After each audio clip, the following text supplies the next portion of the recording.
علي مشكلته كانت الحقيقة كبير.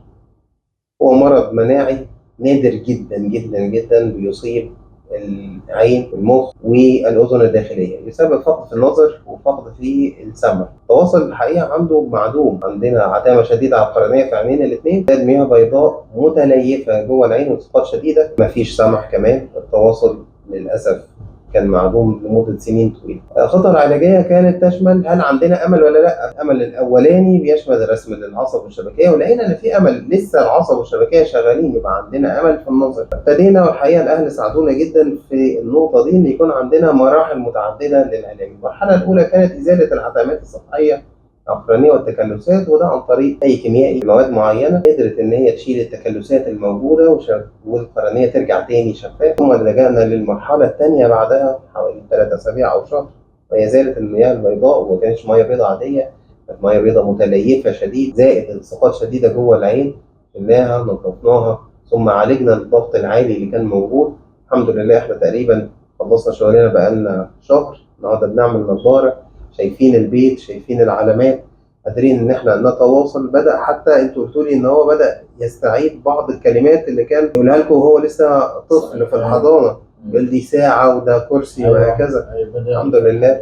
هي الفكره دائما في الظروف زي كده وفي الحاجات النادره ان احنا نقسم المشاكل بتاعتنا الى اجزاء، نحلها واحده ورا الثانيه. الصبر مهم، عدم الرش للعمليه على طول مهم، وقبل كل ده توفيق الله عز وجل. الحمد لله رب العالمين. بسم الله والصلاة والسلام على رسول الله. أنا وليد علي الباهي، والد علي. ابني علي ده كان عيان من هو في الروضة، يعني جاته زي دوشة كده ووقع في الروضة. بعد ذاك تدريجيا بدأ شنو، يعني نظره يقل شوية شوية، تاني سمعه برضه يعني بوتيرة سريعة جدا جدا. الحاجات دي في خلال أسبوع أو 10 يوم. لفينا على الدكاترة، يعني ما كان في تحليل علمي واضح. يعني احنا مشينا استشاريين ومشينا دكاتره كبار جدا، يعني بيقول لنا احنا دايرين نقدر نكتب تقرير علمي، يعني تحليل حاجه طبيه كده انه يوروا المرض اللي عنده شنو او كده. ما لقوا حاجه، فسعينا. وكان سنه 2014 جينا برضه مصر، شخصوا لنا الحاله هنا، قالوا انه مرض غريب شويه اسمه كوغان، وقالوا ده مرض مناعي، وقالوا انه الجسم بيهاجم نفسه، يعني الجسم بهاجم العين وبهاجم السمع. يعني رجعنا السودان، كنا متابعين برضو، يعني ياخذ علاجات ما جابت نتيجة. فقررنا أنا وأمه إنه نوقف العلاجات دي لأنه ما فيها يعني فايدة.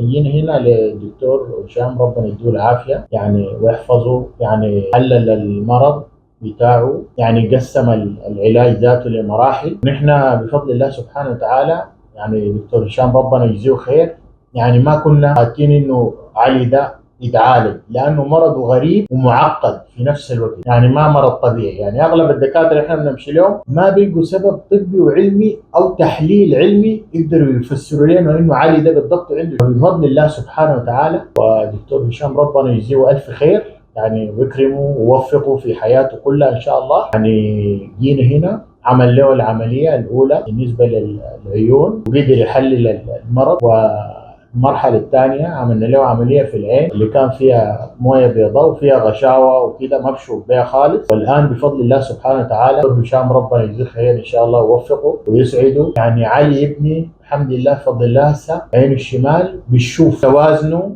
أفضل في المشي، يعني بفضل الله سبحانه وتعالى حياته ذاتها بدأت تتغير، وبدأ هو يبشرني انه يشوف كويس وبدأ كده، والحمد لله بفضل الله يتحسن كثير. يعني نحمد الله سبحانه وتعالى. يعني بنوصي اي زول ان شاء الله عنده اي حاجه ما عرف لها علاج او كده الى دكتور هشام ان شاء الله. ربنا يعني الشفاء طبعا من الله سبحانه وتعالى، لكن ربنا بيجعل الاسباب.